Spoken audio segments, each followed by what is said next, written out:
जामताड़ा मुस्लिम मंच द्वारा वक्फ एक्ट 2025 के खिलाफ विरोध मार्च निकाला गया, जो गांधी मैदान जामताड़ा से एसडीओ कार्यालय तक गया और सभा में तब्दील हो गया। मुख्य वक्ता आमिया संगठन के अध्यक्ष एस अली ने सभा को संबोधित करते हुए कहा कि केंद्र सरकार द्वारा मनमानी और तानाशाही रवैया अपनाकर संविधान की मूल भावना समानता और धार्मिक स्वतंत्र के खिलाफ वक्फ एक्ट 1995 में संशोधन कर वक्फ संशोधित एक्ट 2025 बनाया गया है, ताकि हमारे वक्फ संपत्ति का बंदरबाट किया जा सके। सभा को मोहम्मद अलीमुद्दीन अंसारी, इरशादुल हक, मोहम्मद सादिक अंसारी, हाफिज मोहम्मद, नाजिर हुसैन, तनवीर आलम, रिजवान शेख, मोहम्मद अजहरुद्दीन, मोहम्मद अलाउद्दीन, शेख हलीम, जहांगीर और भी साथी मौजूद थे। संस्थान परगना से वक्फ एक्ट 2025 के खिलाफ शुरू हुआ अभियान रांची में 13 अप्रैल रविवार को राजभवन के समक्ष महाधरना एसएलई के द्वारा कहा गया। जमींदार जागीरदार के द्वारा जो जमीन दिया गया था मुसलमानों के धार्मिक कार्यों के लिए, वो सादे कागज में है और मौखिक है, तो सरकार ये कह रहा है कि हम उसको जो है वापस ले लेंगे अगर उस पर विवाद है तो। दूसरा सेक्शन जो 40 है, ये वक्फ एक्ट 1995 है, अमेंडमेंट एक्ट 2013। इसमें जो सेक्शन 40 है, इसमें वक्फ बोर्ड को अख्तियार दिया गया था कि वक्फ बोर्ड जो है वक्फ की प्रॉपर्टीज कौन है उसको तय करेगा। तय करने के लिए क्या है कि कोई जो है आवेदन करता है वक्फ बोर्ड में कि इस मैदान में, इस जमीन में इमाम बाड़ा है, मजार है, ईदगाह है, कब्रिस्तान है, मीनार है, या मस्जिद है, या मदरसा है। अगर कोई जो है आवेदन करता है वक्फ बोर्ड में, तो वक्फ बोर्ड जो है सीओ को, अंचल के अधिकारी को जो है वो रिक्वेस्ट लेटर भेजेगा और अंचल के जो अधिकारी है उसका जांच करेगा। जांच करने के बाद प्रतिवेदन जो है कलेक्टर को जाएगा, कमिश्नर को जाएगा, और सब कुछ अगर सही पाया तो सरकार के द्वारा गजट नोटिफिकेशन होगा। तो ये जो सारी प्रक्रियाएं हैं वो सरकार के माध्यम से ही होता है। लेकिन सरकार ने क्या किया कि सेक्शन 40 को हटा दिया। जो वक्फ बोर्ड को अख्तियार था, वो अख्तियार किसको दे दिया? कलेक्टर को दे दिया, और कलेक्टर के ऊपर को दे दिया। तो जाहिर से बात है कि कोई कंप्लेन करेगा किसी जमीन वक्फ की जमीन पर, तो वो क्या होगा कि कलेक्टर साहब जो है ना बोलेंगे कि ईद का नमाज नहीं होगा जब तक इसका फैसला ना हो जाए, मस्जिद में नमाज नहीं होगा, कब्रिस्तान में मिट्टी नहीं होगा जब तक फैसला नहीं हो जाए। और फैसला कब आगा कि तो आपको पता है न्याय का क्या स्थिति है देश और प्रदेश में।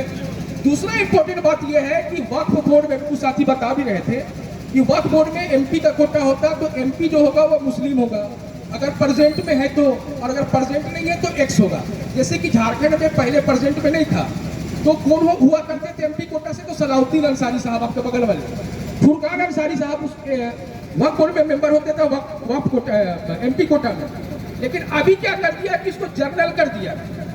जनरल कर दिया मतलब अब जो एमपी कोटा में होगा वो निशिकांत दुबे भी हो सकता है। निशिकांत दुबे भी वक्फ बोर्ड में मेंबर हो सकता है। उसके अलावा 2 और हमारे गैर मुस्लिम भाइयों को जो है उसमें मनोनीत करने का कानून लाया गया है। उसके अलावा जो है ज्वाइंट सेक्रेटरी लेवल के एक सीओ होंगे जो भी गैर मुस्लिम होंगे। बार बार ये कहा जा रहा है कि हम महिलाओं को अधिकार देंगे, महिलाओं को अधिकार देंगे, लेकिन इस एक्ट में 1995 का एक्ट में महिलाओं को शामिल करने का निर्देश पहले से, लेकिन जबरदस्ती ये झूठ बोल रहा है। ये झूठ बोल रहा है कि भारत में 2013 के बाद वक्फ की प्रॉपर्टी 5 गुना 10 गुना बढ़ गया। मैं आपको एग्जांपल दे रहा हूं कि झारखंड में 152 वक्फ की संपत्ति है, लेकिन अभी केंद्र सरकार जो डाटा जारी किया है उसमें 650 बता रहा। कितना बता रहा? 650 है। कितना? 152। तो जो वक्फ की प्रॉपर्टी जो मदरसा है, मदरसा में अगर जो बाथरूम है उसका भी इन लोगों ने जीआई मैपिंग कर लिया और उसको भी वक्फ प्रॉपर्टी गिन लिया। मदरसा में जो बाथरूम है उसको भी वक्फ प्रॉपर्टी मान रहा है, जबकि मदरसा वक्फ की प्रॉपर्टी है। मदरसा में तो रूम भी होगा, हॉल भी होगा, बाथरूम भी होगा, तो वो तो वक्फ प्रॉपर्टी नहीं ना, वो ना मदरसा ना वक्फ प्रॉपर्टी हुआ। झारखंड में रांची में अंजुमन इस्लामिया है जिसका वक्फ नंबर 1701 है। अंजुमन इस्लामिया में कितना बताया क्या है वक्फ की प्रॉपर्टी? 250, जबकि वो एक है। उसको बोला किसके अंदर में 250 वक्फ की प्रॉपर्टी है। तो जो धार्मिक खबर दिया गया कि हाई कोर्ट नहीं जा सकते हैं। तो सेक्शन 81 से लेकर 84 तक में इसमें देखिएगा कि ट्रिब्यूनल अगर डिसीजन सही नहीं देता है और ट्रिब्यूनल के डिसीजन से अगर हम संतुष्ट नहीं है तो हाई कोर्ट में हम रिव्यू पिटीशन फाइलिंग करेंगे, ये एक्ट कहता है। लेकिन लोकसभा और राज्यसभा में कहा गया कि नहीं, जो एक्ट था उसमें हाई कोर्ट और सुप्रीम कोर्ट जाने की इजाजत नहीं था। हम ये साबित कर देंगे कि आपके देवघर में जो मजार है उसका मामला हाई कोर्ट में चल रहा है। देवघर में जो मजार है, क्या नाम है उस मजार का, बड़ी नामी मजार है, सारठ का मजार का मामला हाई कोर्ट में चल रहा है। तो कैसे चल रहा है ये भारत सरकार को बताना चाहिए। जब आप कह रहे हैं कि एक्ट में ऐसा प्रोविजन नहीं था तो फिर हाई कोर्ट में कैसे चल रहा है। मुख्तार खान साहब उसका केस लड़ रहे हैं झारखंड हाई कोर्ट में। तो भारत सरकार के जो अल्पसंख्यक कार्य मंत्री किरण रिजिजू हैं, जो हमारे केंद्रीय गृह मंत्री अमित शाह जी हैं, उन्होंने झूठ बोला है, झूठ बोल के भावनाओं से खेला है और हमारे धार्मिक स्वतंत्रता, हमारे समानता का अधिकार, हमारी इस्लामिक परंपरा का अवहेलना करते हुए, उल्लंघन करते हुए, तानाशाही रवैया अपनाते हुए गलत तरीका से वक्फ एक्ट 1925 लाया है। उस एक्ट का हम लोग विरोध करते हैं, खंडन करते हैं, निंदा करते हैं और भारत सरकार से मांग करते हैं कि आप लचीलापन दिखाइए। और जो भारत के मुसलमान हैं, एक शेर है ना कि हम मचलते हैं तो वादियां मचलती है, हम मचलते हैं तो वादियां मचलती है, हम उबलते हैं तो तूफान आता है। हमें कोशिश ना करो बदलने की, हम बदलते हैं तो इतिहास बदल जाता है। तो इतिहास बदलवाने का प्रयास अमित शाह जी ना करेगा। हम लोकतांत्रिक प्रक्रिया के तहत, संवैधानिक प्रक्रिया के तहत अपना न्याय की मांग करते हैं, अधिकार का मांग करते हैं, सम्मान की मांग करते हैं। और भारत का संविधान हमें यह देता है। आपने कैसे गैर मुस्लिम को वक्फ बोर्ड में सदस्य बनाया? क्या हिंदू धार्मिक न्यास बोर्ड, क्या सिख धार्मिक न्यास बोर्ड, क्या जैन धार्मिक न्यास बोर्ड में मुसलमान मेंबर हो सकता है? हो सकता है, इसमें भी होगा। और अगर नहीं हो सकता तो आप इसमें जबरदस्ती क्यों करना चाहते हैं? मस्जिद इस्लामिक परंपरा के अनुसार चलता है, मदरसा इस्लामिक परंपरा के अनुसार चलता है, कब्रिस्तान भी इस्लामिक परंपरा के अनुसार दफनाया जाता है। तो ये लोगों का जो मकसद है, जो हमारे ईदगाह है, जो हमारे कब्रिस्तान है, उसको हड़पना है।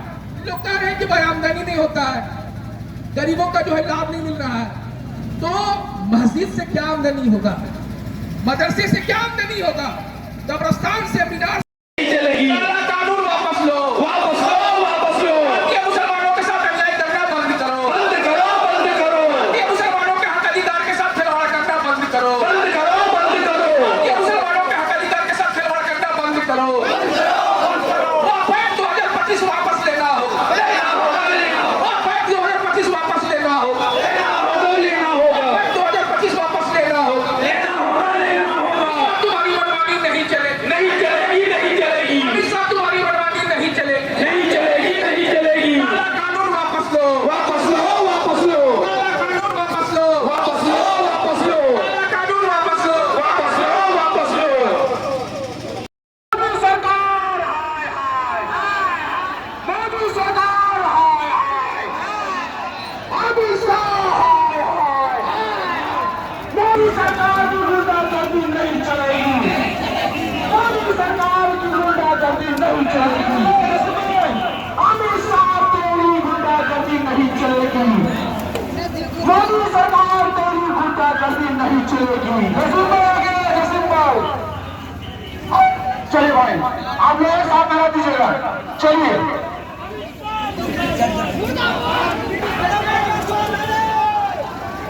आवाज दो हम एक हैं, आवाज दो हम एक हैं, आवाज दो हम एक हैं। मोदी सरकार तेरी गुंडागर्दी नहीं चलेगी, मोदी सरकार गुंडागर्दी तेरी नहीं चलेगी।